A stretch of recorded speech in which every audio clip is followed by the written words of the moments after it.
Hello students, I am Paras, your science teacher.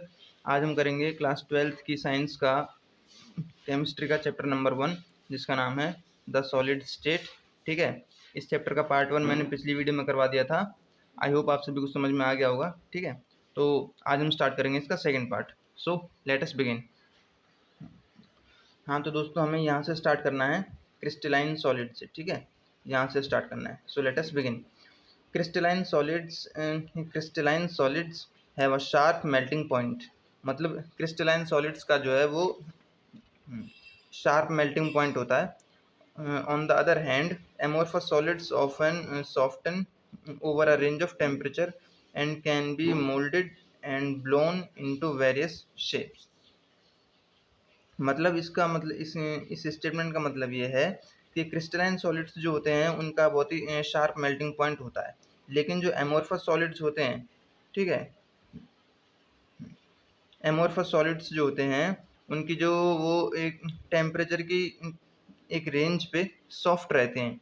ठीक है, और मोल्डेड हो जाते हैं और कई शेप्स में ब्लोन हो सकते हैं वो। ठीक है, on heating they become crystalline at some temperature. लेकिन एमोर्फस सॉलिड्स को लेकिन एमोर्फस सॉलिड्स को कुछ टेम्परेचर पे, मतलब एक पर्टिकुलर टेम्परेचर पे जब उन्हें हीट किया जाता है तो वो भी क्रिस्टलाइन सॉलिड्स बन जाते हैं। ठीक है, some glass objects from ancient civilizations are found to become milky in appearance because of some crystallization. Like liquids, amorphous solids have a tendency to flow, though very slowly. Therefore, sometimes these are called pseudo-solids or super-cooled liquids. Glass planes fixed to windows or doors of old buildings are invariably found to be slightly thicker at the bottom than the top.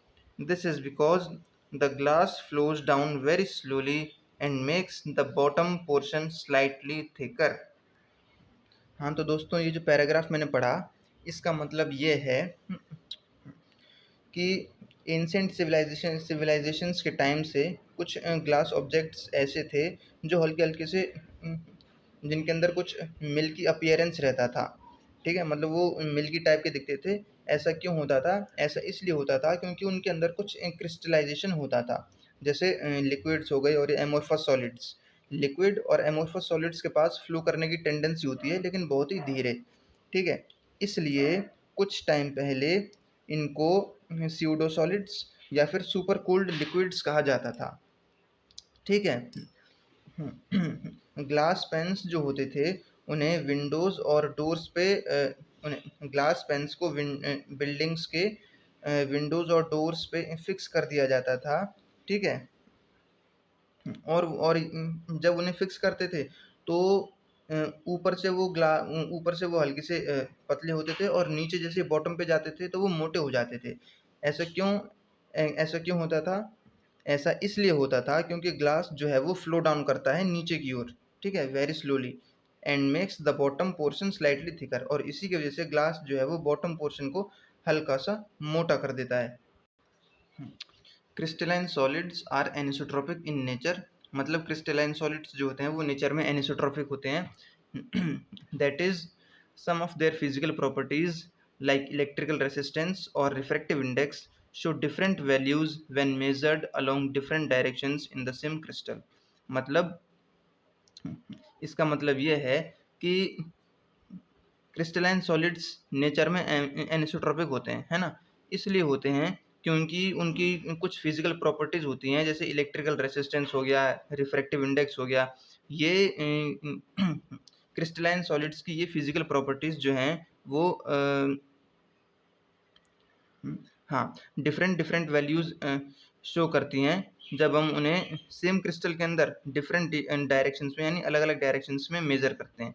ठीक है, this arises from different arrangement of particles in different directions. और ऐसा इसलिए होता है क्योंकि particles की arrangement की वजह से होता है, जो कि अलग अलग डायरेक्शंस में होते हैं। ठीक है, this is illustrated in figure 1.2। ये देखिए, ये इस फिगर 1.2 में इलिस्ट्रेट किया गया है।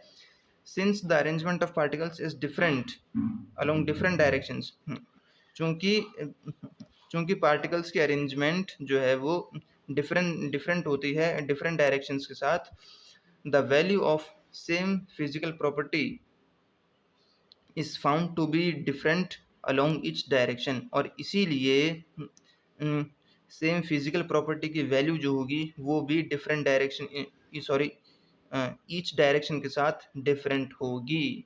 ठीक है, आई होप आपको समझ में आ रहा होगा। amorphous solids on the other hand are isotropic in nature। amorphous solids जो होते हैं वो नेचर में आइसोट्रोपिक होते हैं। This is because there is no long range order in them. ऐसा इसलिए होता है क्योंकि उनके अंदर कोई लॉन्ग रेंज ऑर्डर नहीं होता, ठीक है। And arrangement is irregular along all directions, और उनकी कोई रेगुलर अरेंजमेंट भी नहीं होती, ठीक है, एक डेफिनेट डायरेक्शन में। देयरफॉर इसीलिए value of any physical property would be same along any direction. इसीलिए उन एमोर्फस सॉलिड्स के एमोर्फस सॉलिड्स जो होते हैं उनकी फिजिकल प्रॉपर्टी की वैल्यू किसी भी डायरेक्शन में हमेशा सेम ही होगी, ठीक है। These differences are summarised in table 1.1। ये सब डिफरेंसेस जो हैं वो टेबल 1.1 में दिखाए गए हैं। Distinction between crystalline and amorphous solids, ठीक है, ये प्रॉपर्टी है, ये क्रिस्टलाइन सॉलिड्स हैं और ये एमोर्फस सॉलिड्स हैं। एमोर्फस सॉलिड्स और क्रिस्टलाइन सॉलिड्स की प्रॉपर्टीज, सबसे पहले आती है shape. Definite characteristic geometrical shape. Crystalline solids की शेप जो है वो डेफिनेट होती है, ठीक है। एमोर्फस सॉलिड्स की इरेगुलर शेप होती है। मेल्टिंग पॉइंट, क्रिस्टलाइन सॉलिड्स का मेल्टिंग पॉइंट जो होता है वो बहुत ही शार्प होता है ना, शार्प, और इनका टेम्परेचर भी बहुत हाई होता है। Amorphous solids gradually soften over a range of temperature, ये टेम्परेचर की एक रेंज पे सॉफ्ट ही रहते हैं, ठीक है। अब थर्ड है cleavage property. When cut with a sharp edged tool they split into 2 pieces and the newly generated surface are plane and smooth. जब इसको शार्प एज्ड टूल के साथ काटा जाता है, ठीक है, तो ये 2 पीसेस में स्प्लिट हो जाते हैं क्रिस्टलाइन सॉलिड्स जो हैं, ठीक है। और एक नया सरफेस जनरेट होता है जो प्लेन और स्मूथ होता है, ठीक है। Amorphous solids when cut with a sharp edged tool they cut into 2 pieces with irregular surfaces. लेकिन जब एमोर्फस सॉलिड्स को एक शार्प एज्ड टूल के साथ काटा जाता है ना, कट किया जाता है, तो वो 2 इरेगुलर शेप्स में डिवाइड हो जाते हैं, सरफेसेस में डिवाइड हो जाते हैं, ठीक है, 2 पीसेस में। अब है heat of fusion. Crystalline solids they have a definite characteristic heat of fusion.